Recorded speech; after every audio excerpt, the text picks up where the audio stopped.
এই যে DNA U3, এটাকে আমি পড়িয়ে দিয়েছিলাম ব্যাপারটা। হ্যাঁ স্যার। আচ্ছা, মানে U1 U2 U3 তাহলে তিনটেই পড়ানো হয়ে গেছে, ঠিক আছে, তাহলে সমস্যা নেই। স্যার ইউ3 পুরোটা হয়নি স্যার, লাস্টের পুরোটা? দুটো পেজের মতো মনে হয় বাকি ছিল। আচ্ছা, দাঁড়া দেখি।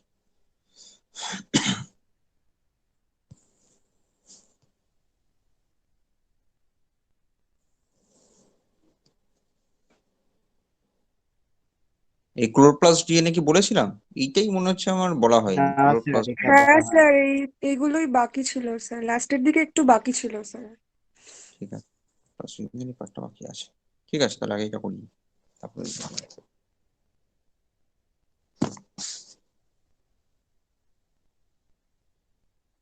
এই পার্টটাতে বেশি বোঝার তো কিছু নেই, পুরোটাই হচ্ছে মুখস্থ করতে হবে। আচ্ছা, এই জায়গাটাও বাকি আছে, এটাও আমার বলা হয়নি, মাইটোকন্ড্রিয়াল ডিএনএ মিউটেশনটা। ঠিক আছে, start করি। কি বলছে দেখ, এবার দেখ, যখন আমরা এমটি ডিএনএ এর কথা বলছি, তার মানে মাইটোকন্ড্রিয়াল ডিএনএ এর কথা বলছি, বা পরবর্তীকালে যখন আমরা ক্লোরোপ্লাস্ট ডিএনএটাও দেখবো, তখন একটা সেলের মধ্যে আমরা জানতাম কি এতক্ষণ পর্যন্ত একটাই নিউক্লিয়াস ছিল, সেই নিউক্লিয়াসটার মধ্যে আমাদের একটাই ডিএনএ আছে, সেই ডিএনএটাই আমাদের যা কাজকর্ম করা করছে। ক্রোমোসোম নাম্বার আলাদা আলাদা, সেটা তো আলাদা ব্যাপার। কিন্তু এইখানে এমটি ডিএনএ বা ক্লোরোপ্লাস্ট ডিএনএ এর ক্ষেত্রে একটা বেসিক প্রবলেম অ্যারাইজ করছে, কি যে আমার একটা সেলের মধ্যে অনেকগুলো মাইটোকন্ড্রিয়া বা অনেকগুলো ক্লোরোপ্লাস্ট কিন্তু থাকতেই পারে, তাহলে সেটার প্রবলেম একটা কিভাবে মেনটেন হচ্ছে, তার রেপ্লিকেশনটাই বা কিরকম ভাবে হচ্ছে। কি বলছে, as previously mentioned, one cell contains numerous mitochondria and each mitochondria contains dozens of copies of mitochondrial genome. Moreover, the mitochondrial genome has a higher mutation rate, almost 100-fold higher. ঠিক আছে, তোরা যখন মিউটেশন পড়ানো হবে তখন দেখবি মিউটেশনটা কিন্তু mutation হতেই পারে, কিন্তু সেইটাকে কারেকশন করবারও সিস্টেম আমাদের রয়েছে, কিন্তু এইখানে মিউটেশন রেটটা কিন্তু অনেক হায়ার, তার মানে কারেকশন করবার সিস্টেমটা অলমোস্ট অ্যাবসেন্ট রয়েছে than the nuclear genome. This leads to a heterogeneous populations of mitochondrial DNA within the same cell. এই জায়গাটা খুব ভাইটাল। মিউটেশন হচ্ছে মানে আমার DNA mitochondrial DNA base composition, basic যে বেস কম্পোজিশন ছিল সেটা কিন্তু চেঞ্জ হয়ে যাচ্ছে।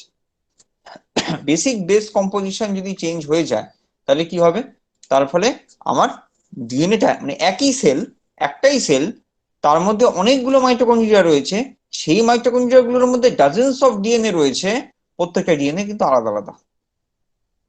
ঠিক আছে, কিছুটা কিছুটা করে পার্ট হয়তো আলাদা আলাদা রয়েছে, and even within the same mitochondria, যেটা বললাম শুধুমাত্র একটা সেলের মধ্যে না, একটা টোটাল মাইটোকন্ড্রিয়ার মধ্যেও ডিএনএ এর বেসিক কম্পোজিশনটা কিন্তু আলাদা হয়ে যাচ্ছে। তাই বলছে এটা হচ্ছে হেটেরোপ্লাজমিক কম্পোজিশন বলছে। When a cell divides, its mitochondria are partitions between the two daughter cells. However, the process of mitochondrial segregation occurs in a random manner and is much less organized than the highly accurate process of the nuclear chromosome segregation during mitosis. As a result, daughter cells receive similar but non-identical copies. ঠিক আছে, copies of their mitochondrial DNA এরকম ভাবে পাচ্ছে। এবার next question, why do mitochondria have a such a higher mutation rate? কেন এরকম রয়েছে?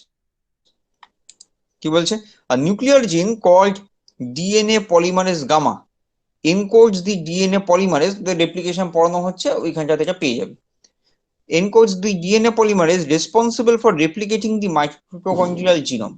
এবার এই যে মাইটোকন্ড্রিয়াল যে ডিএনএটা সেটারও তো রেপ্লিকেশন হতে হবে, তাহলে তার রেপ্লিকেশনটা করছে বলছে পলিমারেজ গামা, গামা এটা রেপ্লিকেশন করছে, সেটা কিন্তু নিউক্লিয়ার জিন, ও এসে এটা রেপ্লিকেশন করছে। The Pol G protein consists of two domains, a catalytic domain that exhibits polymerase activity, ওটা থ্রু দিয়ে পলিমারাইজেশনটা চলছে, আরেকটা হচ্ছে exonuclease domain that is involved in the recognition and removal of DNA base pair mismatches that occur during the DNA replication. রেপ্লিকেশনের সময় mismatch হতেই পারে, একটা ভুল বেস হয়তো অ্যাডিশন হয়েছে, তাহলে ওই পল জি এর মধ্যে ওই ক্যাপাবিলিটিটাও রয়েছে যেটা কিনা সেই মিসম্যাচটাকে কারেকশন করতে পারে, সেটা হচ্ছে এক্সোনিউক্লিয়াস ডোমেইন।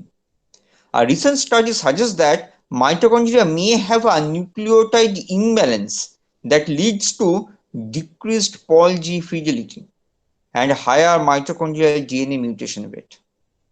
তাহলে কি সমস্যাটা হচ্ছে, বলছে কি, এটা খুব ইম্পর্টেন্ট লাইন, বলছে নিউক্লিওটাইড ইমব্যালেন্স হয়েছে। তার মানে ধর এটিডিসির যে কম্পোজিশনটা থাকা উচিত ছিল, যে অ্যামাউন্টে থাকা উচিত ছিল, সেই অ্যামাউন্টে নেই। ঠিক আছে, ধর আমি এমনি একটা এক্সাম্পল দিচ্ছি। ধর ধর মাইটোকন্ড্রিয়ার ডিএনএ তে দেখা গেল যে অ্যাডিনিনের পরিমাণ রয়েছে 41%, 31%। ঠিক আছে, তাহলে খুব স্বাভাবিক ব্যাপার, গুয়ানিনের পরিমাণটা একটু বেশি হবে। অ্যাডিনিন 31 রয়েছে, মানে সরি, গুয়ানিনের পরিমাণটা একটু কম হবে, কারণ 31 ওদিকে চলে গেল। আর তাহলে অ্যাডিনিনের সাথে বেস পেয়ার করছে থায়ামিন, তাহলে থায়ামিন জন্য 31, তাহলে 62 এই পোর্শনটা দিয়ে চলে গেল। বাকি পড়ে থাকলো 38%। 38%-এর মধ্যে মানে 19% কেবলমাত্র গুয়ানিন। তাহলে তোর মাইটোকন্ড্রিয়ার মধ্যে যে নিউক্লিওটাইড গুলো ফ্রি রয়েছে, যেগুলো কিনা দিয়ে তুই আলটিমেটলি ডিএনএ টাকে বিল্ড আপ করবি, তাহলে তারও কম্পোজিশনটা এরকমই হওয়া উচিত। ফ্রি নিউক্লিওটাইড গুলো একটু বেশি অ্যামাউন্টে অ্যাডিনিন থায়ামিন হওয়া উচিত, কম অ্যামাউন্টে গুয়ানিন সাইটোসিন থাকা উচিত। কিন্তু হয়তো দেখা গেল যে সেটা নয়, তাহলে কিন্তু সেখানটাতে আমার সমস্যা হয়ে গেল। সেক্ষেত্রে মিউটেশনটা বেশি হয়ে যাওয়ার চান্স থাকে। নেক্সট কি বলছে, genes on MT DNA and their transcription. কি কি জিনস রয়েছে? মোস্ট অফ দ্য জিনস যেগুলো থাকে সেগুলো মাইটোকন্ড্রিয়ার নিজেরই কাজে লাগে। কিরকম? The two strands of human mitochondrial DNA are distinguished as the heavy strand and the light strand. The heavy strand is rich in guanine and encodes 12 subunits of the oxidative phosphorylation system, 2 ribosomal RNA and 14 tRNA, এত কিছু code করে। আর light strand encodes 1 subunit and 8 tRNA. So altogether mtDNA encodes for মানে বেশ ভালো অ্যামাউন্টের জিন্সগুলোর জন্য কিন্তু code করে দিচ্ছে।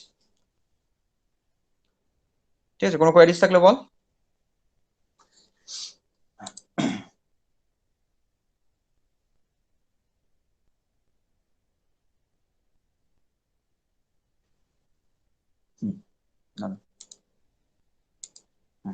নেক্সট কি বলছে, chloroplast DNA. DNA in the chloroplast that carries the code for proteins and RNA essential to various functions of the chloroplast such as photosynthesis. একই রকম ব্যাপার, ওটাতে অক্সিডেটিভ ফসফোরাইলেশনের জিনগুলো ছিল, আর এখানে ক্লোরোপ্লাস্টের জিনগুলো রয়েছে। ঘুরিয়ে ফিরিয়ে সেই একই রকম কাজ। এন্ডোসিম্বায়োটিক থিওরি যেটা ছিল সেটা অনুযায়ী এই ক্লোরোপ্লাস্ট বা মাইটোকন্ড্রিয়া দুটোই লোয়ার অর্গানিজমস থেকে পাওয়া, মানে হায়ার অর্গানিজমস কখন না কখন লোয়ার অর্গানিজমসটাকে ইনগালফ করেছে, এবং সেটাই আলটিমেটলি ক্লোরোপ্লাস্ট বা মাইটোকন্ড্রিয়া রূপে রয়ে গেছে।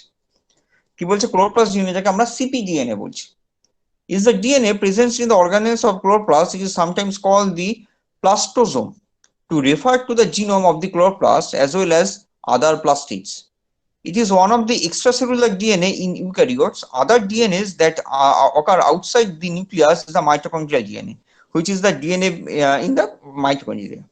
Similar to the nuclear DNA, the extranuclear DNA is an organic compound made up of linear chains of monomeric nucleotides, মানে একই রকমের থাকে, আলাদা করে নতুনত্ব কিছু নেই এর মধ্যে, একই রকম রয়েছে। In turn is made up of phosphoric acid, deoxyribose sugar, nitrogenous base, মানে যা থাকে ডিএনএ তে তাই রয়েছে। CpDNA is typically circular and consists of base pair ranging from 120,000, মানে বেশ অনেকটা বড়, to 170,000 পর্যন্ত লং হতে পারে। It has about 120 genes, মানে মাইটোকন্ড্রিয়া থেকে কিন্তু অনেক বেশি জিনস এর মধ্যে রয়েছে। Several copies of cpDNA molecules are present in each chloroplast. এইখানে আবার মাইটোকন্ড্রিয়ার সাথে সিমিলার, যে অনেকগুলো করে কপি থাকে একটা সেলের মধ্যে, একটা সেল মানে একটা ক্লোরোপ্লাস্টের মধ্যে। A chloroplast is one of the plastids, the other are chromoplast and leucoplasts. The chloroplasts are the photosynthetic type of plastid containing high amounts of chlorophyll.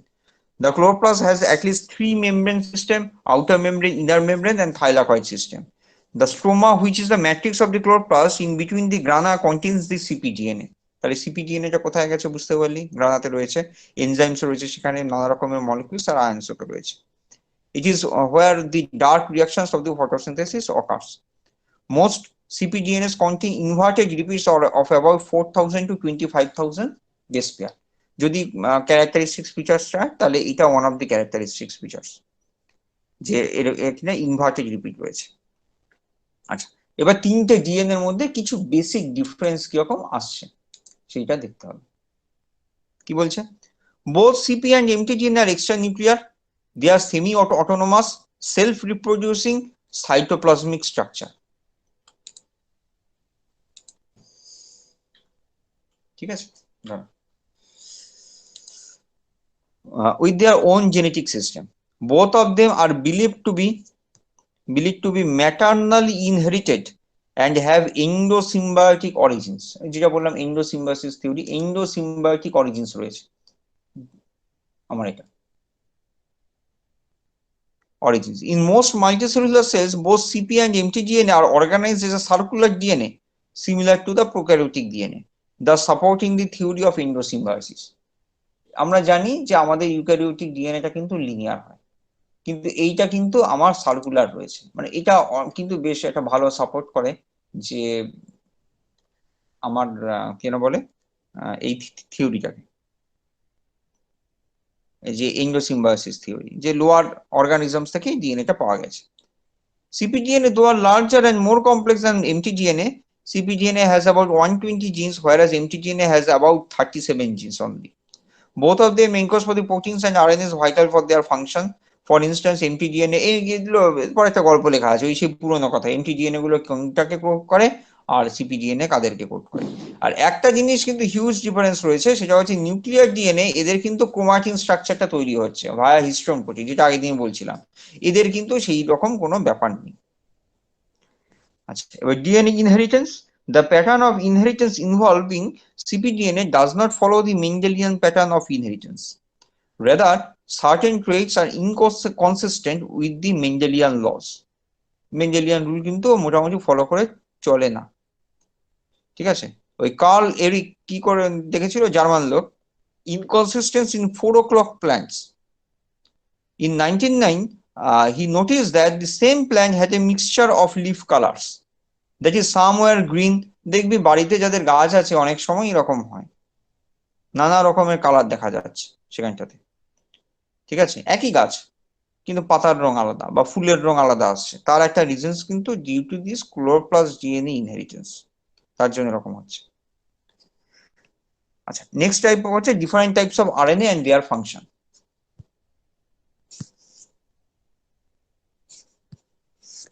RNA আমরা জানি নর্মালি 3 রকমের ছিল, এইখানটাতে আরো কিছু আরএনএ আমরা দিয়েছি কি এখানটাতে, হ্যাঁ আছে, সবকটাই আরএনএ আছে।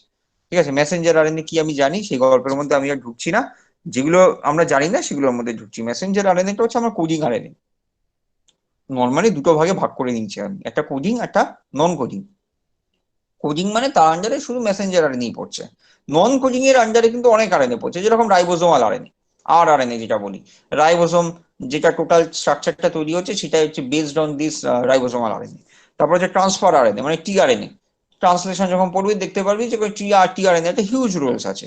তারপর হচ্ছে স্মল নিউক্লিয়ার আরএনএ যেটা আছে, এগুলো সব তোর জিন এক্সপ্রেশনে এটা ভালো রোল প্লে করে। ঠিক আছে, কি বলছে, the small nuclear RNA are always associated with a group of specific proteins to form the complexes referred to as small nuclear riboproteins in the nucleus. Their primary function is to process the precursors of the mRNA. ঠিক আছে, মানে যখন mRNA-টা তৈরি হয় না, mRNA-টা তৈরি হওয়ার পরেও তাকে নানা রকম ভাবে প্রসেসিং করতে হয়। তাহলে যখন ওই নেসেন্ট mRNA-টা তৈরি হয়েছে, ওইটা কিন্তু it's looks like a smaller nuclear RNA, ওটার মতন একটা পার্ট। আর এটা হচ্ছে স্মলার নিউক্লিও ওলার আরএনএ, একটু বড় সাইজ ওটা। আর এটা হচ্ছে পিউই ইন্টারঅ্যাক্টিং আরএনএ রয়েছে, পাই আরএনএ এটাকে বলে। কি বলছে এটা, bind the PIWI subfamily proteins that are involved in maintaining genome stability in germline cells. Next হচ্ছে মাইক্রো আরএনএ। মাইক্রো আরএনএ তো হিউজ রোলস রয়েছে জিন এক্সপ্রেশনে, এগুলো সব স্মলার আরএনএ হয়। ঠিক আছে, কোনোটা 10 বেস পেয়ারের হয়, কোনোটা 20 বেস পেয়ারের হয়, এরকম সাইজের হয়।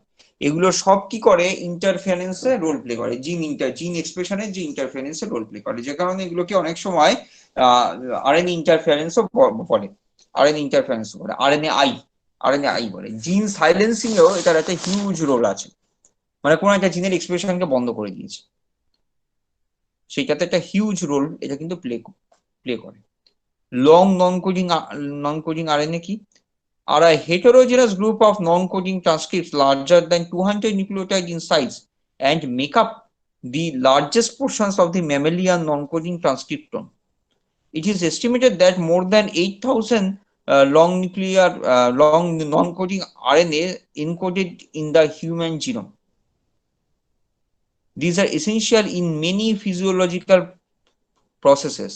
To date, various mechanisms of জিন রেগুলেশন, ওই নানা রকম জিন রেগুলেশনে রোল প্লে করে। এই রেগুলেশন গুলো তোদের সিলেবাসে নেই, কিরকম ভাবে ওরা রোল প্লে করে। আচ্ছা, টিআরএনএ এর ক্ষেত্রে টিআরএনএ এর এই স্ট্রাকচারটা কিন্তু খুব ইম্পর্টেন্ট। এই স্ট্রাকচারটা একদম মুখস্থ করে নিতে হবে। বেস কম্পোজিশন মুখস্থ করবার দরকার নেই। কোন বেস কম্পোজিশন গুলো করবো, দেখ যে বেস কম্পোজিশন গুলো কালারিং করা আছে, যেরকম ধর ডি লুপ, দেখ একটা জায়গাতে হালকা কালার করা আছে ওইটা।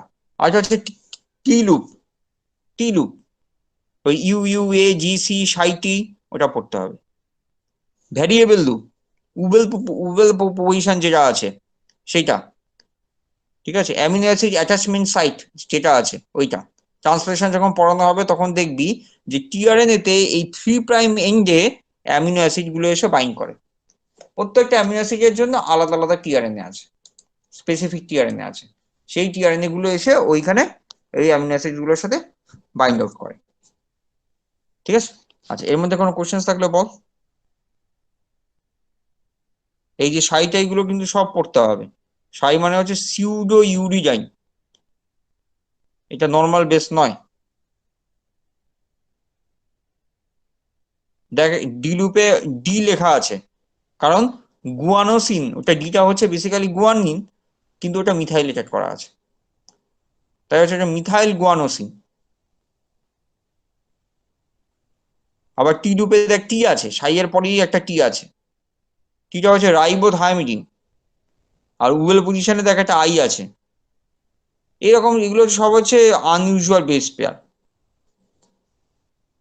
পেয়ার বলাটা ভুল, আনইউজুয়াল বেস, ঠিক আছে। কোনো কোয়ারিজ নেই তো, তাহলে বন্ধ করলাম এটা। এই টিআরএনএ স্ট্রাকচারটা কিন্তু খুব ইম্পর্টেন্ট। টিআরএনএ স্ট্রাকচার বেশ কয়েকবার রাখতে দিয়েছে পরীক্ষায়। এবার তাহলে আজকেরটাই আসে।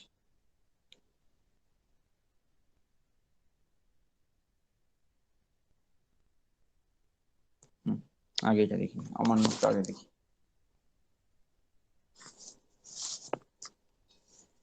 আচ্ছা, মিশরের নাম তো অলরেডি তোরা শুনতে পেয়ে গেছিস। এখানে প্রথম সমস্যাটা এখানটাতে কি আসলো, ডিএনএ যে স্ট্রাকচার বা পরবর্তীকালে যে রেপ্লিকেশনের যে প্রবলেমস গুলো আসছিল, কিরা কেমন করে সেগুলো অ্যারাইজ করেছিল। আমার কথা শোনা যাচ্ছে তো? হ্যাঁ স্যার। ঠিক আছে, দেখ তাহলে কিরকম ভাবে আসছে প্রবলেমস গুলো। Few people realize that 1869 was a landmark year in genetic research because it was the year in which Swiss physiologist মানে মিশার first identified what he called nuclein inside the nuclei of human white blood cells.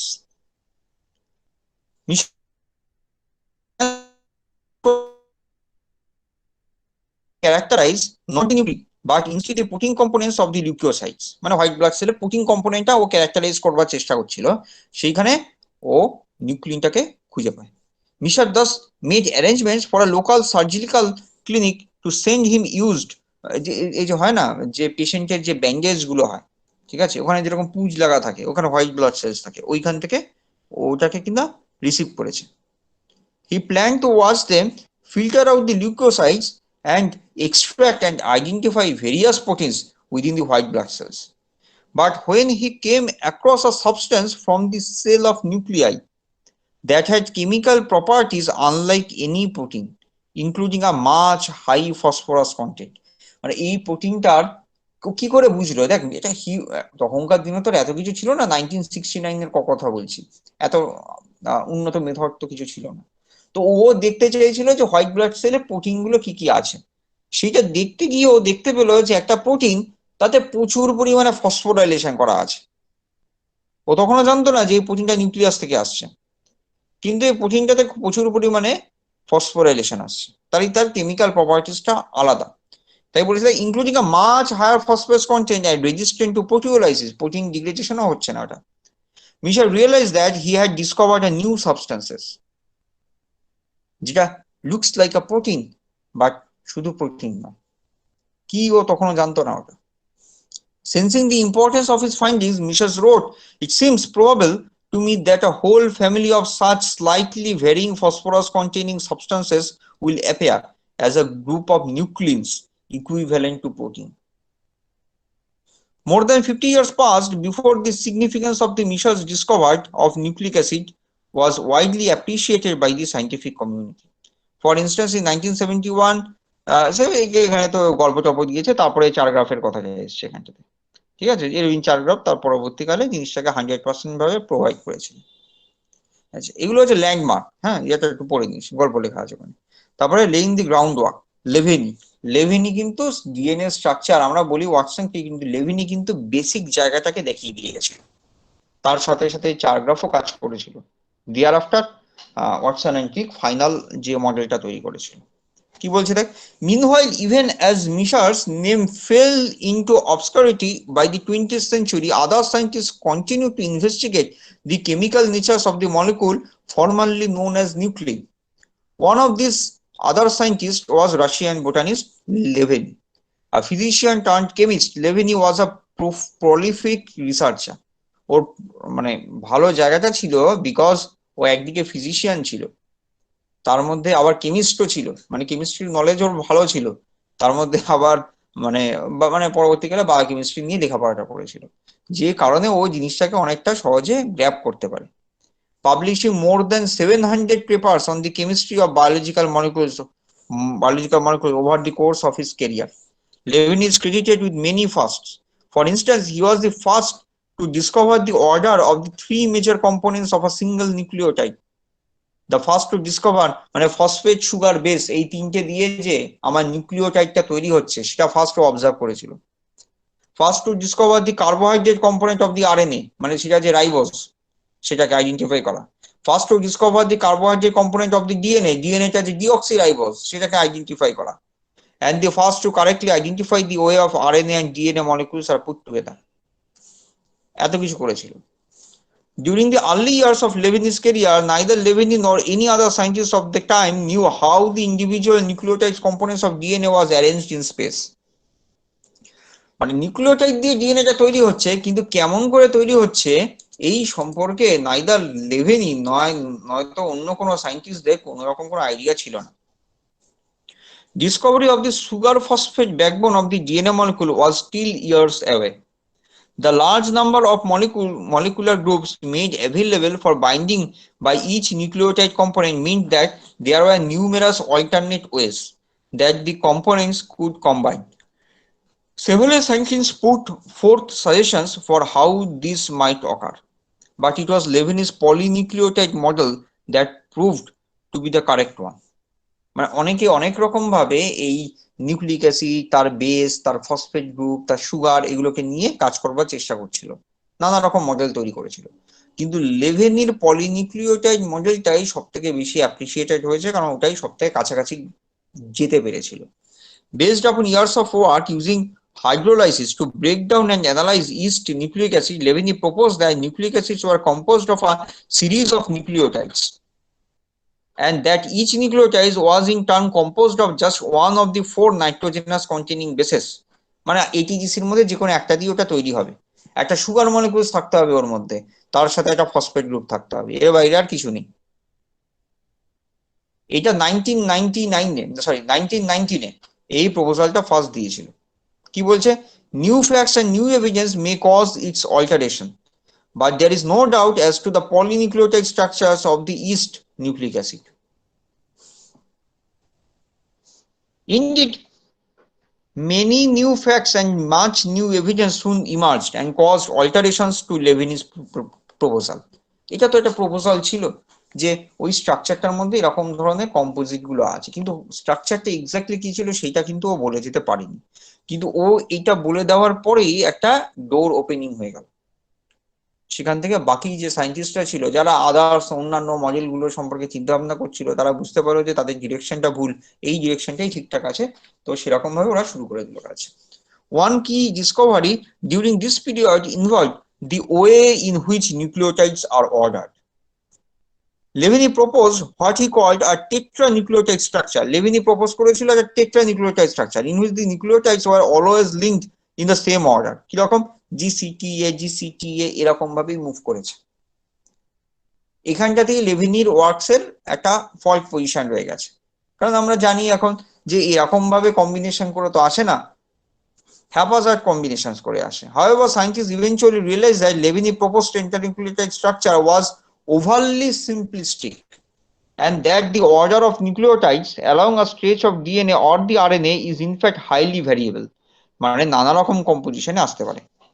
However, scientists eventually realized that Levine proposed tetranucleotide structures. Despite this realization, Levine's proposed polynucleotide structure was accurate in many regards. কেন accurate বলছে? দেখ, ও কিন্তু এতদিন পর্যন্ত আমাদের হাতে কিছু ছিল না, আমরা তো ভাবতাম যে অন্যরকম স্ট্রাকচার কিছু ভাবতাম। ওটা যে নিউক্লিক অ্যাসিড দিয়ে তৈরি, একটা বেস রয়েছে, একটা সুগার রয়েছে, একটা ফসফেট রয়েছে, এই সম্পর্কে কোনো আইডিয়াই ছিল না। তাই সেই সমস্ত দিক দিয়ে কিন্তু লেভিনের স্ট্রাকচারটা একটা ভালো ডোর ওপেন করে দিয়ে চলে গেছিল। ঠিক আছে, কিরকম? For example, we now know that the DNA is in fact composed of series of nucleotides.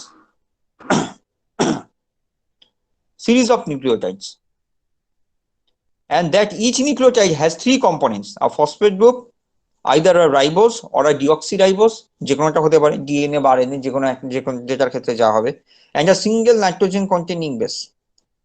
We also know that there are two basic categories of nitrogenous bases. একটা পিউরিন রয়েছে, একটা pyrimidine ring রয়েছে।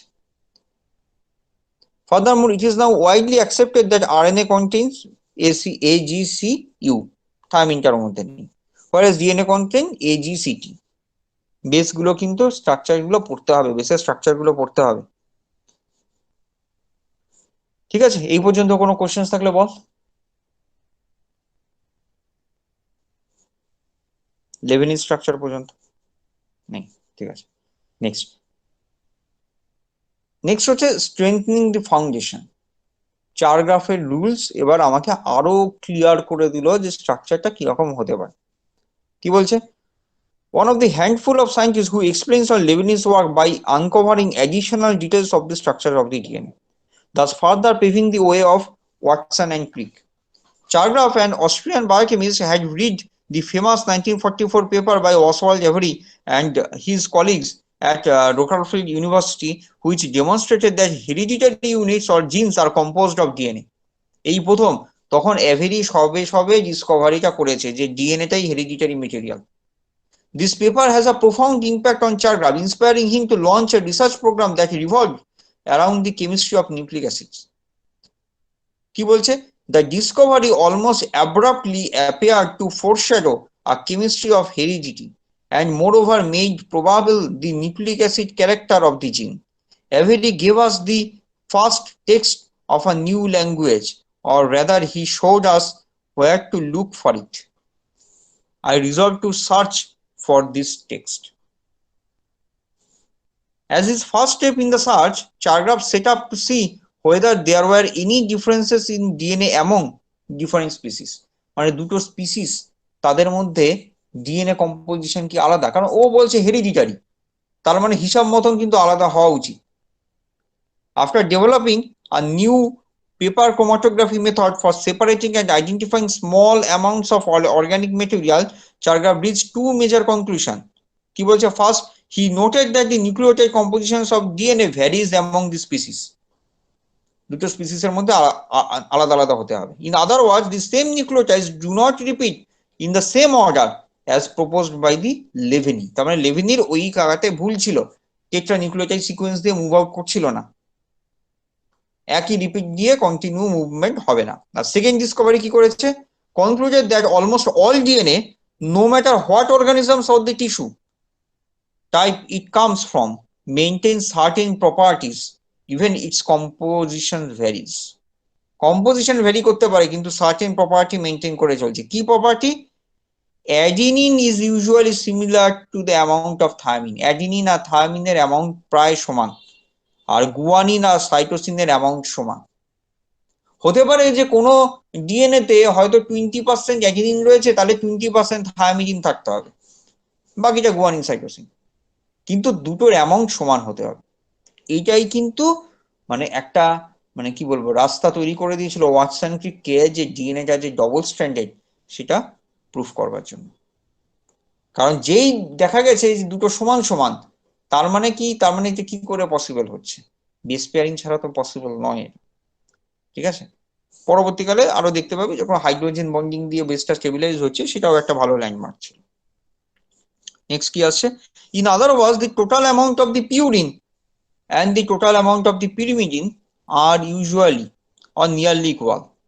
Chargaff's research was vital to the later work for the Watson and Crick, but Chargaff himself could not imagine the explanations of this relationship. মানে কেন এরকম হচ্ছে ও এটা বলতে পারেনি। that A bound to T and C bound to G with the molecular structures of the DNA. এই AGGC যে bonding হচ্ছে এইটা কিন্তু ও বলে দিয়ে যেতে পারেনি। ঠিক আছে, আচ্ছা একটু একটু হোল্ড কর।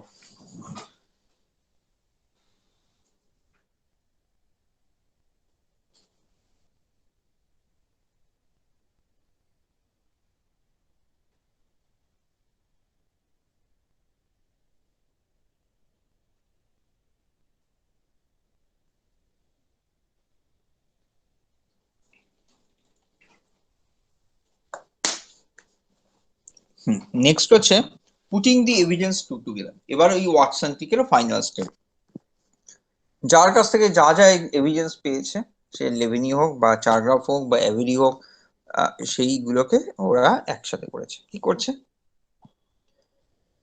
চারগ্রাফস কি করেছিল, বলেছিল এ ইকুয়ালস টু টি হবে, সি ইকুয়ালস টু জি হবে। Combined with some crucially important X-ray crystallography work by English researcher Rosalind Franklin and Maurice Wilkins, contribute to Watson and Crick's derivations of the three-dimensional double helical model for the structure of DNA. Watson and Crick's discovery was also made possible by recent advances in the model building or the assembly of possible three-dimensional structures based upon known molecular distances and the bond angle, a technique advanced by American biochemist Linus Pauling. Pauling এর through দিয়ে ওটা হয়েছিল, মানে bond distance কি করে বার করছে, bond angle কিরকম হবে, ওই টেকনিকটাকে বার করেছিল। In fact Watson and Crick were worried that they would be scooped by Pauling, who proposed a different model for the three-dimensional structure of the DNA just months before they did. In the end, however, Pauling predictions was incorrect. Pauling যেভাবে predictions করছিল সেটা incorrect আছে, কারণ Pauling কখনোই এই চারগ্রাফের যে rules গুলো ছিল সেটাকে ও কিন্তু ফোকাস করে এই কাজটা করেনি, যে কারণে ও একটু ওখানটাতে সমস্যা হয়ে গেছে। আর ওয়াটসন এন্ড ক্রিক কিন্তু চারগ্রাফের মেইন যে থিমটা, যে এটি ইকুয়ালস টু জিসি হবে, এই জায়গাটাকে ফলো করে চলেছে।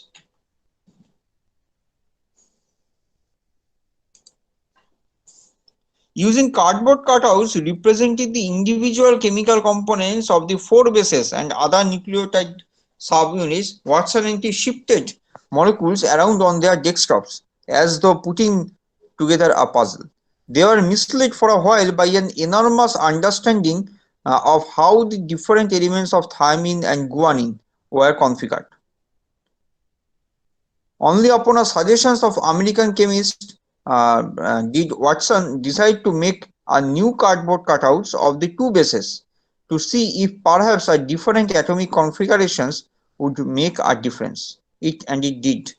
Not only did the complementary bases now fit together perfectly, with each pair held together by hydrogen bonds, but the structure also reflected Chargaff's rules.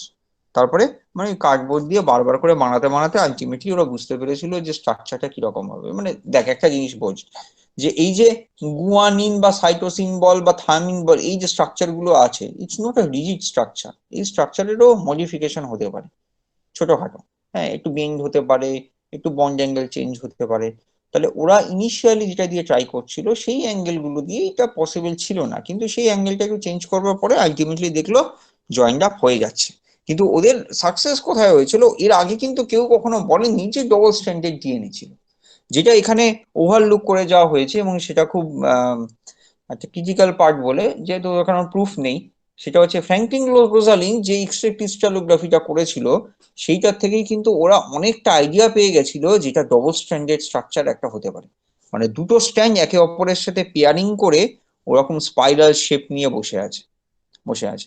সেটা ফ্র্যাঙ্কলিন অ্যানালিসিস করে বের করবার আগেই ওরা করে ফেলেছিল। এরকম ধরনের কথা একটা চলে, মার্কেটে চলে, যে অ্যাকচুয়ালি ফ্র্যাঙ্কলিনই করতো, কিন্তু ফ্র্যাঙ্কলিনেরটা ওরা চুরি করে কাজটা করে দিয়েছে। কারণ রোজালিন ফ্র্যাঙ্কলিনের ওই ক্রিস্টালোগ্রাফি স্ট্রাকচারটা একটা খুব ইম্পর্টেন্ট রোল প্লে করে ডিএনএ স্ট্রাকচারটাকে তৈরি করবার জন্য। হ্যাঁ, যেটা যেটা এই ওয়াটসন ক্রিকের কাছে ছিল না। ওরা ওটা দেখেছে, এই নিয়ে নানা রকমের গল্প আছে মার্কেটে, যাই হোক। কিন্তু অবশ্যই ওই স্ট্রাকচারটা হেল্প ছাড়া ওদের পক্ষে ওটা সম্ভব ছিল না এই কাজটাকে করা। Although scientists have made some minor changes to the Watson and Crick model, moreover এটা কিন্তু টোটালি একটা অ্যাকসেপ্টেড মডেল হয়ে গেছে 1953-তে। DNA is double stranded helix হতে হবে, আর দুটো strand connected by hydrogen bond থাকতে হবে, আর যা এখন আমরা জানি সেই জিনিসগুলো এখানে তৈরি হয়ে গেছে পুরো। এই পয়েন্টগুলো তাহলে তোরা কিন্তু এখান থেকে একটু পড়ে নিবি, ঠিক আছে? এই স্ট্রাকচার লাগবে না, জাস্ট বোঝানোর জন্য করা হয়েছে। 5' 3' তোরা তো অ্যাপ্লিকেশন শুরু করে দিয়েছিস পড়া, সেটা তো তোরা জানিস। 5' এন্ড ফসফেট থাকে, 3' এন্ড ওইচ থাকে। প্রাইম কেন বলে জানিস? 5' কেন বলে, 3' কেন বলে? Any idea? বল, প্রাইম কেন বলে?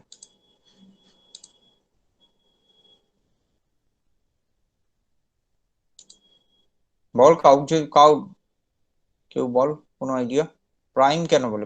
প্রাইম সাইনটা কেন দেয়?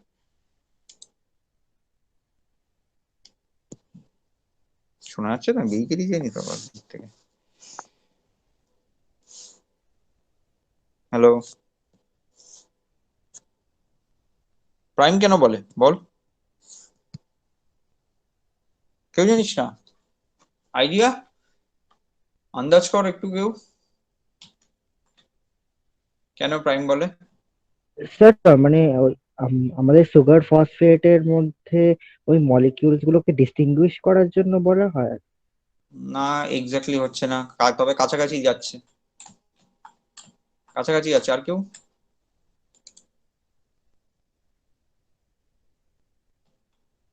দেখ, এখানে ডিএনএ তে আমার নিউক্লিওটাইড দিয়ে তৈরি হয়। বেস কম্পোজিশনটা তাহলে কি ছিল নিউক্লিওটাইডের? ওর সাথে একটা ফসফেট থাকে, একটা বেস আছে, তাই তো? সুগার মানে নাইট্রোজেনাস যে বেসটা আছে সেই বেসটা আছে, তার সাথে আর কি আছে? রাইবোজের একটা ইউনিট আছে। প্রাইমের পজিশনটা খেয়াল কর। আহা, প্রাইমের পজিশনটা খেয়াল কর, প্রাইমের পজিশনটা কোথায় আছে? প্রাইমটা আমি কোন জায়গাটাকে বলছি সেটা খুব ইম্পর্টেন্ট। প্রাইমটা কিন্তু আমি বলছি আমার যে সুগার যেটা আছে, মানে রাইবোজ সুগার যেখানে আছে সেই জায়গাটাতে গিয়ে কিন্তু আমি প্রাইমটাকে ডিনোট করাচ্ছি, তাই না? এবার দেখ, তোর আমি এটা তো একটা নাম্বার, বেসিক্যালি আমি একটা নাম্বারিং করছি, এখানটাতে যে সুগারের আমি একটা নাম্বার দিয়েছি। হ্যাঁ, এইবার আমার যে বেসটা আছে, ধর থায়ামিন বা সাইটোসিন যে বেসটা আছে, সেই বেসেও নানা রকমের সুগার আছে, কার্বোহাইড্রেট আছে, মানে সি আছে, কার্বন আছে, নাইট্রোজেন আছে, তারও একটা নাম্বারিং আছে। সেই নাম্বারিং গুলোকে আমরা 1 2 3 4 দিয়ে ডিনোট করি, ঠিক আছে? তাই ওই একই মলিকিউলস বলে এই নাম্বার গুলোকে আমাদেরকে প্রাইম দিয়ে ডিনোট করতে হয়, যেহেতু নাইট্রোজেনাস বেসটা এই সুগারটার সাথে বাইন্ড করে আছে। তাহলে সুগারের কার্বন গুলো কি আমি কি নাম্বার দিয়ে ডিনোট করব? তাই ওটাকে প্রাইম দিয়ে ডিনোট করতে হয় ওর পজিশন গুলোকে। এটাই হচ্ছে কারণ, আর কোনো রিজন নেই। তাই দেখা গেছে 5' মানে হচ্ছে 5 নাম্বার কার্বন অফ সুগারে আমার ফসফেট গ্রুপটা লেগে থাকে, আর 3 নাম্বার 3' ওইচ, তার মানে রাইবোজ সুগারের 3 নাম্বার কার্বনে ওইচ গ্রুপটা থাকে, 3 নাম্বার কার্বনে ওইচ গ্রুপ থাকে, ঠিক আছে? এটাই রিজন। আচ্ছা, এ বি জেড ডিএনএ এখানে আছে, কিন্তু এটা আমি এখান থেকে পড়াবো না, এটা দিয়ে রেখেছি এখানে, থাক। এটা আমি কক্স থেকে বলবো, এ বি জেড ডিএনএ। এটা বন্ধ করলাম আমি।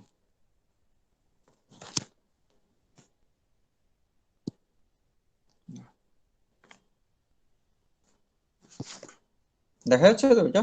বল, কেউ কেউ বল। হ্যাঁ স্যার। Structure of DNA. হ্যাঁ, এটা ওয়াটসনের বই। যদি থাকে তাহলে ওয়াটসন থেকেও নিতে পারিস। এখান থেকে একটু গল্পের মতন পড়তে পারিস, ওই একই জিনিস লেখা আছে, পলিপেপটাইড স্ট্রাকচার। এই স্ট্রাকচারটা কিন্তু একটু পড়বি। এই যে স্ট্রাকচারটা এখানে দেওয়া আছে স্পাইরাল শেপে, সুন্দর করে আঁকাটা প্র্যাকটিস করবি। পরীক্ষার সময় কিন্তু এরকম স্পাইরাল স্ট্রাকচার এক চান্সে আঁকা সম্ভব নয়, এটা বাড়িতে ভালো করে প্র্যাকটিস করবি, এরকম স্পাইরাল শেপের স্ট্রাকচারটাকে আঁকা। ঠিক আছে, দেখ মেজর গ্রুপ মাইনর গ্রুপ আমি লিখিয়ে দেবো, কিন্তু এই ছবিটা থেকে ভালো করে দেখে নে। মাইনর গ্রুপ বুঝতে পারছিস কোনটা? দেখ বন্ড অ্যাঙ্গেলটা খুব কম, কত অ্যাংস্ট্রম? মাত্র 12 অ্যাংস্ট্রম। সেখানে মেজর গ্রুপে 22 অ্যাংস্ট্রম। এটা হচ্ছে মাইনর গ্রুপ, এটা হচ্ছে মেজর গ্রুপ। কেন তৈরি হচ্ছে ওগুলো আমি মেজর গ্রুপ মাইনর গ্রুপ যখন পড়াবো তখন আমি বলবো এটা।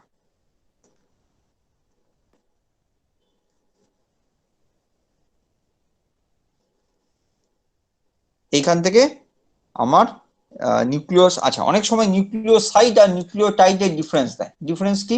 নিউক্লিওসাইডে ফসফেট গ্রুপ নেই, নিউক্লিওটাইডে ফসফেট গ্রুপ আছে, এই একটাই ডিফারেন্স, আর কোনো ডিফারেন্স নেই। ঠিক আছে, নিউক্লিওসাইডে ফসফেট গ্রুপ নেই, নিউক্লিওটাইড হচ্ছে যেখানে ফসফেট গ্রুপ আছে। তার মানে নিউক্লিওসাইড হচ্ছে শুধুমাত্র বেস আর সুগার, আর নিউক্লিওটাইড হচ্ছে বেস, সুগার আর ফসফেট দিয়ে তৈরি। ঠিক আছে, আচ্ছা এবার হচ্ছে টটোমারিক ফর্ম। এই টটোমারিক ফর্মটা পড়তে হবে, যে এই যে এটিজিসি যে বেসগুলো আমি বললাম না, এই বেসগুলো টটোমারিক ফর্ম হয়, মানে একটু আলাদা রকম হয়ে যায়। আলাদা রকম এর আগের আলাদা রকমটা আমি কি বললাম, যে বন্ড অ্যাঙ্গেল চেঞ্জ হচ্ছে বা বন্ড ডিসটেন্স চেঞ্জ হচ্ছে, ওরকম না, এদের টোটাল কেমিক্যাল স্ট্রাকচারটাই চেঞ্জ হয়ে যাচ্ছে, বেশ কিছুটা চেঞ্জ হয়ে যাচ্ছে। মানে ধর কোথাও ডবল বন্ড অক্সিজেন ছিল, এখন সেখানে সিঙ্গেল বন্ড ওইচ হয়ে গেছে, চেঞ্জ হয়েছে। কোথাও হয়তো NH3+ ছিল, এখন সেখানে NH2 হয়েছে, সেটাও চেঞ্জ হয়েছে। তাহলে এই চেঞ্জগুলো কি কি হচ্ছে সেটা আমাদেরকে একটু দেখতে হবে। যেরকম ধর দাঁড়া, এখান থেকে এই অ্যাডিনিন, গুয়ানিন, সাইটোসিন, থায়ামিন, এই কটা স্ট্রাকচারটা কিন্তু পড়ে নিবি, এই চারটে স্ট্রাকচারই আমার লাগবে। ঠিক আছে, এটা হচ্ছে একদম বেসিক স্ট্রাকচার, কোন রকম টটোমারাইজেশন হয়নি। টটোমারাইজেশনের স্ট্রাকচারটা এইখানটাতে আছে। দেখ অ্যামিনো ফর্ম ছিল, দেখ ইমিনো ফর্ম হয়ে গেছে, বুঝতে পারছিস? অ্যামিনো ফর্ম ছিল, NH2 ছিল, ইমিনো ফর্ম হয়ে গেছে, ডবল বন্ড চেঞ্জ হয়ে গেছে, স্ট্রাকচার কিন্তু চেঞ্জ হয়ে গেছে। কিটো ছিল, ইনল হয়ে গেছে, ডবল বন্ড অক্সিজেন ছিল, OH হয়ে গেছে, এদিকে NH ছিল, N হয়ে গেছে। ঠিক আছে, তাহলে দেখ এটা বুঝতে পারলি তো? দেখ না বুঝতে পারলে বল, সবাই বুঝতে পেরেছিস? এটা এই দুটোই কিন্তু হচ্ছে বেসিক চেঞ্জ। তোকে আলাদা করে অ্যামিনো, ইমিনো ফর্ম, এনল ফর্ম এই সমস্ত মনে রাখবার দরকার নেই। তুই যদি চারটে বেসের কম্পোজিশন জানিস, তাহলে তুই দেখলেই বলে দিতে পারবি যে এটা টটোমারাইজেশন হলে কি হবে। দেখ এখানে টটোমারাইজেশন হলে কি হবে, দেখ NH2 গ্রুপ আছে, ডবল বন্ড অক্সিজেন আছে, ওই জায়গাগুলোই চেঞ্জ হবে, আর কোনো জায়গা তো চেঞ্জ হওয়ার নেই। তাহলে তুই নর্মাল বেসের স্ট্রাকচার যদি তোর মনে থাকে অ্যাডিনিন, গুয়ানিন, সাইটোসিন, থায়ামিনের, তাহলে তুই তার ইমিনো ফর্ম বল বা অ্যামিনো ফর্ম বল, সব ফর্মই তুই এঁকে দিতে পারবি। ঠিক আছে, এবার এই ফর্মটা চেঞ্জ হয়ে যাওয়াতে প্রবলেমটা কোথায় হচ্ছে? দেখ প্রবলেমটা কথা হচ্ছে গিয়ে, যে তোর তো এগুলো বেস পেয়ারিং করতো, তাই না? অ্যাডিনিন থায়ামিনের সাথে বেস পেয়ার করতো। বেস পেয়ারিং মানে কি? একে অপরের সাথে হাইড্রোজেন বন্ড করতো। তাহলে হাইড্রোজেন বন্ড করতে গেলে একটা একটা আমার কেমিক্যাল একটা কিছু চাই, একটা কেমিস্ট্রি কিছু চাই, যে কিনা হাইড্রোজেন বন্ড ডোনেট করবে। আরেকদিকে কাউকে এমন চাই যে কিনা ওই হাইড্রোজেন বন্ডটাকে অ্যাকসেপ্ট করবে। ঠিক আছে, এবার যে কেউ হলে তো পসিবল নয়, আমার তো স্ট্রাকচারের একটা শেপ আছে, সেই শেপ অনুযায়ী hydrogen bond accept, hydrogen bond ডোনেটটা হতে হবে। এইখানে দেখ যখন অ্যামিনো ফর্মে ছিল, ওপরের হাইড্রোজেনটা দেখ লাল রঙের দিয়েছে করে, একটা অ্যারো দিয়েছে, তার কারণ কি? ও হাইড্রোজেন বন্ড ডোনেট করতে পারে, ও ডোনেট করবার ক্যাপাবিলিটি রয়েছে। আর নিচের নাইট্রোজেন আর অক্সিজেনটার হাইড্রোজেন বন্ড অ্যাকসেপ্ট করবার ক্যাপাবিলিটি রয়েছে।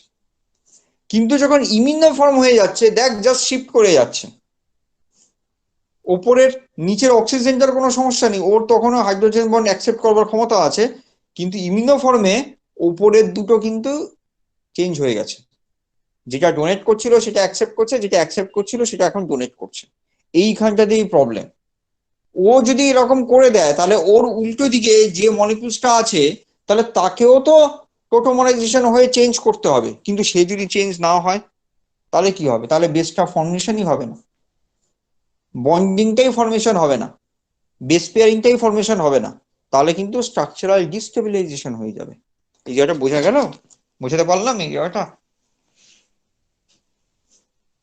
বুঝতে পেরেছিস? মানে ধর হ্যাঁ স্যার। অ্যাডিনিন না, হ্যাঁ অ্যাডিনিন আর থায়ামিন কি করছে, আমার ডবল বন্ড করছে, গুয়ানিন সাইটোসিন ট্রিপল বন্ড করছে, ঠিক আছে? তো এবার এই যে ট্রিপল বন্ড করছে তার মানে কি, এই প্রত্যেকটা বন্ডে কেউ একজন হাইড্রোজেন অ্যাকসেপ্টার হিসাবে কাজ করছে, কেউ একজন হাইড্রোজেন ডোনেট করছে, ঠিক আছে? এখন যে কিনা অ্যাকসেপ্টার হিসাবে কাজ করছিল সে যদি ডোনেট করা শুরু করে দেয়, আর তার অপোনেন্ট পার্টিও সে তো ডোনেট করছিল, সেও ডোনেট এখনো করছে, তাহলে কিন্তু হাইড্রোজেন বন্ড ফর্মেশনটা হলো না। তাহলে এই যে জিসি বেস পেয়ারিংটা ছিল তার মধ্যে একটা বেস কিন্তু ফর্মেশন, একটা বন্ড কিন্তু ফর্মেশন হলো না, ট্রিপল বন্ড স্ট্রাকচারের মধ্যে একটা বন্ড ফর্মেশন হলো না, বাকি দুটো হয়তো হচ্ছে কিন্তু একটা হলো না, কারণ দুজনেই এখন ডোনেট করছে, কেউ তো অ্যাকসেপ্ট করছে না। তাহলে কিন্তু ওখানে একটা স্ট্রাকচারাল ডিফরমেশন হয়ে যাবে, ঠিক আছে? ওখানে কিন্তু একটা স্ট্রাকচারাল ডিফরমেশন হয়ে যাবে এবং তার জন্য আমার হেলিক্যাল স্ট্রাকচারটাই চেঞ্জ হয়ে যাবে, ঠিকঠাক ভাবে ফর্মেশন হবে না। এইটা হচ্ছে আমার সমস্যা। এই জায়গাটা ক্লিয়ার সবার কাছে? দেখ লজ্জা পাওয়ার কিছু নেই, না বুঝতে পারলে বল। তাহলে টটোমার্স কিন্তু মুখস্থ করবার দরকার নেই, তোকে খালি বুঝে নিতে হবে ওই চারটে স্ট্রাকচার, সেই হিসাবে তুই টটোমেরিক স্ট্রাকচারটা এমনি এঁকে দিতে পারবি, তার জন্য তোকে আর কিছু করতে হবে না, ঠিক আছে? আর এই তো রেপ্লিকেশন পড়বার সময় পড়েইছিস যে দুটো চেইন, ডবল হেলিকালে দুটো চেইন থাকে, তারা একে অপরের কমপ্লিমেন্টারি সিকোয়েন্স দিয়ে তৈরি হয়, এখানে ওই গল্পটাই লেখা আছে, একটু পড়ে নিস, এটা নিয়ে আমি কিন্তু একটু ধরছি না। এই যে এখানে যেরকম দেখ স্ট্রাকচারটা দিয়েছে, এটি আর জিসি বেস পেয়ার, তার মধ্যে বন্ডিং, এটা কিন্তু পড়তে হবে, পরীক্ষায় কিন্তু দেওয়ার চান্স আছে। এটি আর জিসি কোন কোন গ্রুপগুলো হাইড্রোজেন বন্ডে পার্টিসিপেট করছে সেটা এখানে দেওয়া আছে, ঠিক আছে? দেখ যেরকম এইখানে এটা ছিল জিসি, দেখ উপরের হাইড্রোজেনটা কিন্তু ডোনেট করছে, আর বা পাশের অক্সিজেনটা 6 নম্বর পজিশনে যে অক্সিজেনটা আছে ও কিন্তু অ্যাকসেপ্ট করছে। এবার চিন্তা কর যদি এটা এই ডান পাশের যে সাইটোসিন আছে ওর যদি টটোমারাইজেশন হয় আর ওই হাইড্রোজেনটা যদি মুভ হয়ে যায়, হাইড্রোজেন যদি না থাকে, এই আগের ছবিটা, এই যে এই ছবিটা দেখ হাইড্রোজেন ছিল, পরের ছবিতে ইমিনো ফর্মে হাইড্রোজেন নেই, সেরকম যদি কন্ডিশন হয়ে যায় তাহলে বুঝতে পারছিস তাহলে কিন্তু এই বন্ডটাই আর ফর্মেশন হবে না, এই বন্ডটা ফর্মেশন না হলে স্ট্রাকচারটা এরকম থাকবে না, গন্ডগোল, ঠিক আছে? এটাও কিন্তু পড়তে হবে,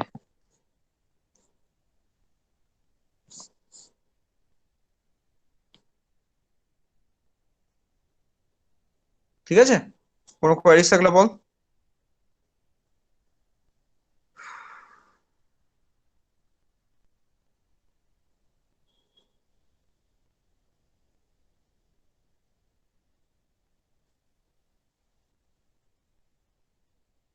আচ্ছা কলেজগুলো কি রুটিন দিয়েছে তোদের, কোনো কলেজ কি দিয়েছে? সেন্ট পলস না বাকিদের যারা কলেজ আছে কিছু রুটিন টুটিন না প্রোভাইড করেছে? না স্যার স্যার আমাদের এখনো দেয়নি। না স্যার এখনো তো কিছু দেয়নি। সেন্ট পলস তো যা বলেছিল 3 দিন যাওয়ার কথা, সেই 3 দিনের ডেটটা না আবার চেঞ্জ হয়েছে, এখন নতুন ডেট আছে, কথা বলে এসেছি আমি, জানি না কি করবে এখন, দেখি আরো 2-3 দিন সময় লাগবে তারপরে দেন। তোদের কলেজে কি বলেছে, রোজ যেতে হবে নাকি 2-3 দিন স্যার বাকিদের কিছুই তো বলছে না। কি বলছে? আচ্ছা, আবার তো স্কুল খোলা নিয়ে আজকে দেখলাম আবার কেস করেছে হাইকোর্টে যে স্কুল খোলা যাবে না। হ্যাঁ স্যার ওদের তো ভ্যাকসিনেশন হয়নি তো, দেখছিলাম স্যার পেপারেও দিয়েছে।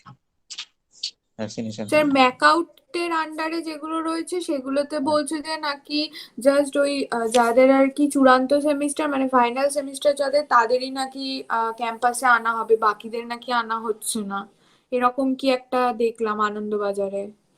হ্যাঁ ওরকম বেশ কিছু জায়গায় করেছে, এবি স্যারদের কলেজে তো ওরকমই হয়তো করবে, যাদের ফাইনাল সেমিস্টার ওদেরকে হয়তো আনবে কলেজে প্র্যাকটিক্যাল করানোর জন্য, হ্যাঁ বাকিদেরকে আনবে না। স্যার তোদের কি সব আমাদের, ভ্যাকসিনেশন হয়ে গেছে? তোরা তোমরা 18-র উপরে, সবাই তোমরা 18-র উপরে। হ্যাঁ স্যার ভ্যাকসিনেশন হ্যাঁ হয়ে স্যার গেছে। আমাদের হয়ে গেছে স্যার। স্যার মোটামুটি আমাদের কিরকম হবে, মানে আমাদেরও কি শুধু প্র্যাকটিক্যালের জন্য নাকি ক্লাস করার জন্যও যেতে হবে? আমার মনে হয় সব কলেজগুলোই প্র্যাকটিক্যালটাতেই ফোকাসটা করবে বেশি করে, হ্যাঁ প্র্যাকটিক্যালটাতেই ফোকাসটা বেশি করে করবে, যতটা প্র্যাকটিক্যাল করানো যায়। আমরাও তাই ঠিক করে নিয়েছি যে 3 দিন ডাকা হলে তার মধ্যে 2 দিন প্র্যাকটিক্যালে পুরো ফোকাস থাকবে। তারপরে প্র্যাকটিক্যালে মাঝে মাঝে তোরা তো দেখেইছিস না, তোরা তো প্র্যাকটিক্যাল করিস নি, আমাদের মাইক্রোবায়োলজির প্র্যাকটিক্যাল গুলোতে দেখবি নানা রকমের অবজারভেশন থাকে, হ্যাঁ ইনকিউবেশন পিরিয়ড থাকে, এরকম নানা রকমের গাদাগুচ্ছের সময় থাকে যে টাইমটাতে কিছু কাজ করতে হয় না, চুপচাপ বসে থাকতে হয়। ওই টাইমগুলোতে থিওরি ক্লাস নিয়ে নিলেই হয়ে যায়।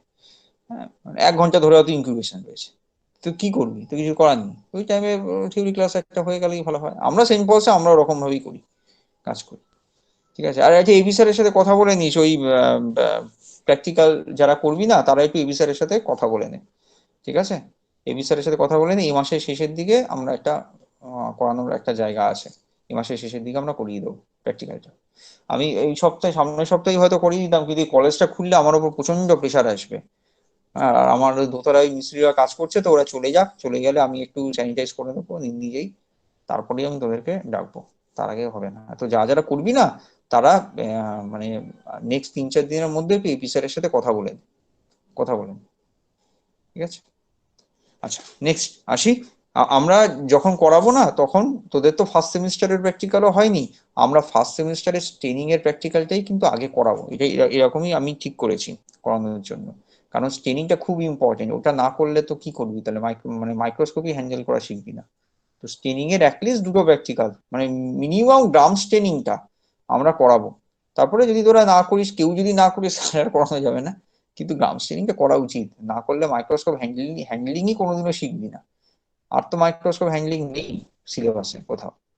হ্যাঁ একটা আছে, 5th সেমিস্টারের দিকে একটা আছে, কিন্তু সে তো খুব একটা করবার দরকার পড়ে না সেখানে।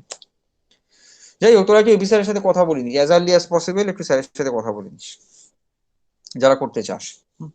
আচ্ছা নেক্সট দেখ, hydrogen bonding is important for specificity of base pairing, এটা মারাত্মক ইম্পর্টেন্ট। এইটা ছাড়া তো, হাইড্রোজেন বন্ড ছাড়া তো কিছুই হবে না।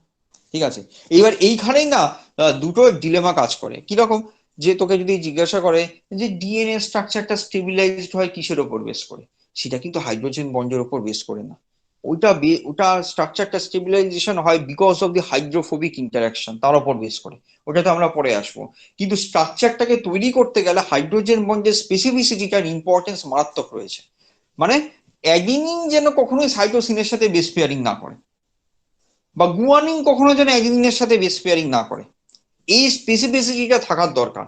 এই স্পেসিফিসিটিটা ধরুন দেখ, অ্যাডিনিন যখন থায়ামিনের সাথে বেস করছে, কেন অ্যাডিনিন কেন সাইটোসিনের সাথে বেস পেয়ার করতে পারবে না? ওর দুজনের মধ্যেই তো হাইড্রোজেন বন্ড অ্যাকসেপ্টিং আর ডোনেটিং ক্যাপাবিলিটি রয়েছে, তাহলে বেস পেয়ারটা কেন করতে পারছে না? বিকজ বেস পেয়ারটা করলে যে স্ট্রাকচার আর অর্গানাইজেশনটা হবে সেটা কিন্তু স্টেবল হবে না, যে কারণে হয়তো ইভলিউশনারিতে হয়তো কাউর হয়তো কোনো অর্গানিজমস এর হয়তো ওরকম ভাবে করার চেষ্টা হয়েছিল, কিন্তু সেই অর্গানিজম সার্ভাইভই করতে পারেনি because of the structural instability. আচ্ছা দেখ কি বলছে, the hydrogen bonds between complementary bases are fundamental features of the double helix, contributing to the thermodynamical stability of the helix and providing the information content and specificity of the base pairing. Hydrogen bonding might not at glance appear to contribute importantly to the stability of the DNA for the following reason. কি বলছে, an organic molecules in aqueous solution has all of its hydrogen bonding properties satisfied by the water molecules. দেখ আমাদের 90% water সেলের মধ্যে, even more than 90%।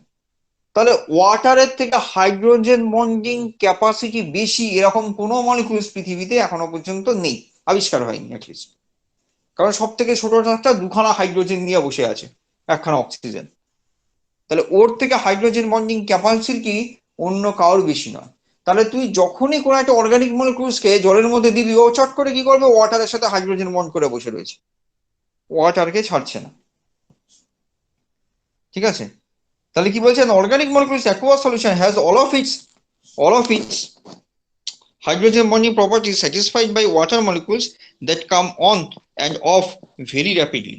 As a result, for every hydrogen bond that is made when a base pair forms, a hydrogen bond with water is broken that was there before the base pair formed. তার মানে কি বলছে, যে যখনই ধর অ্যাডিনিনের সাথে থায়ামিনের একটা hydrogen bond হচ্ছে, তার মানে কিন্তু ওয়াটারের সাথে থায়ামিনের হাইড্রোজেন বন্ডটা ব্রেক হয়েছে। ব্রেক হওয়ার পরে ওরা কিন্তু নিজেদের মধ্যে হাইড্রোজেন বন্ডটা তৈরি করতে পেরেছে। ঠিক আছে? Thus, the net energetic contribution of hydrogen bonds to the stability of the double helix would appear to be modest. However, when polynucleotide strands are separate, water molecules are lined up on the bases. When strands come together in the double helix, the water molecules are displaced from the bases. This creates disorder and increase entropy. এই যে আমরা যখন thermodynamics পড়েছিলাম, তখন মনে করে দেখ আমি বলেছিলাম যে কোনো একটা রিয়াকশনের এনট্রপি ইনক্রিজ হওয়াটাই রিয়াকশন থেকে ফরওয়ার্ড ডিরেকশনে মুভ করে, তাই না? তাহলে তুই চিন্তা কর, এই যে নিউক্লিওটাইড গুলো একের পর এক অ্যাসেম্বলড আউট হচ্ছে, তাহলে কি হচ্ছে? স্ট্রাকচারাল অর্গানাইজেশন তৈরি হচ্ছে, স্ট্রাকচারাল স্টেবিলিটি পাচ্ছে। তাহলে ডিস্টেবিলিটি কোথায়? এটা তো এনট্রপি তো কমছে উল্টে, তার মধ্যে আবার দুটো স্ট্র্যান্ড একসাথে এসে বাইন্ড করছে, তাহলে তো আরো এনট্রপি ডিক্রিজ হচ্ছে। তাহলে এখানে থার্মোডাইনামিক্যালি সেকেন্ড ল অনুযায়ী এই রিয়াকশনটা তো পসিবলই না, কিন্তু পসিবল হচ্ছে because of the water molecules. কেন? কারণ ওই যে যখন সিঙ্গেল নিউক্লিওটাইড ছিল তখন ওরা ওয়াটারের সাথে বেস পেয়ারিং করেছিল, হাইড্রোজেন বন্ড করা অবস্থায় ছিল। সেই হাইড্রোজেন বন্ডটা ব্রেক করে ও অন্য একটা মলিকিউলস এর সাথে বাইন্ড আউট করছে হাইড্রোজেন বন্ডিং। তাহলে একটা বন্ড ব্রেক করে তারপরে একটা নতুন বন্ড ফরমেশন হচ্ছে, এইখানেই স্ট্রাকচারাল স্টেবিলিটিটা পাচ্ছে। আর ওয়াটার সব থেকে বেশি হাইড্রোজেন বন্ড করতে পারতো, তার মানে অনেকগুলো ওয়াটার মলিকিউলস ওর সাথে সারাউন্ডেড করেছিল। এখন সেই ওয়াটার মলিকিউলস গুলো সব সরে গেছে, সরে গিয়ে অ্যাডিনিনের সাথে থায়ামিনের বন্ডটা করতে দিয়েছে।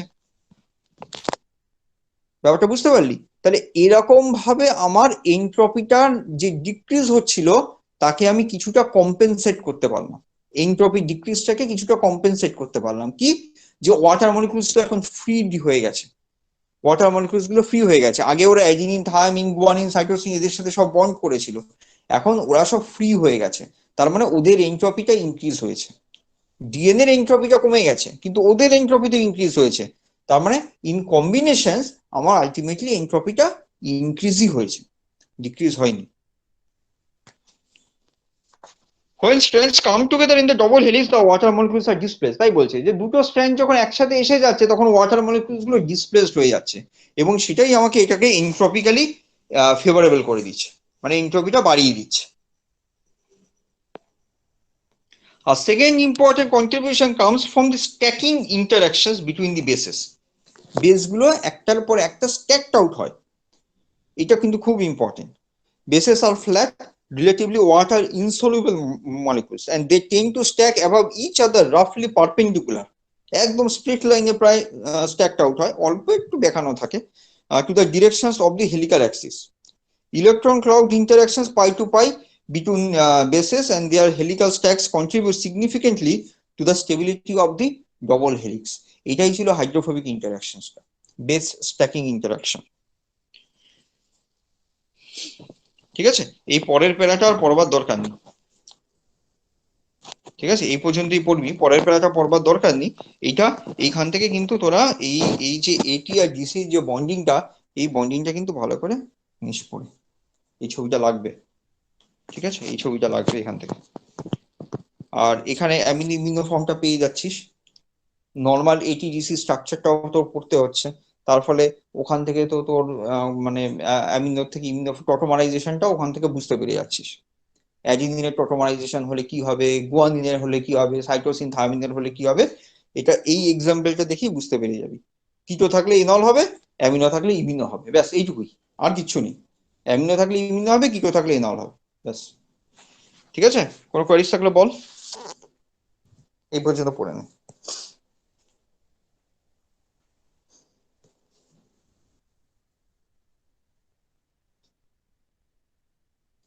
ঠিক আছে তাহলে রাখ।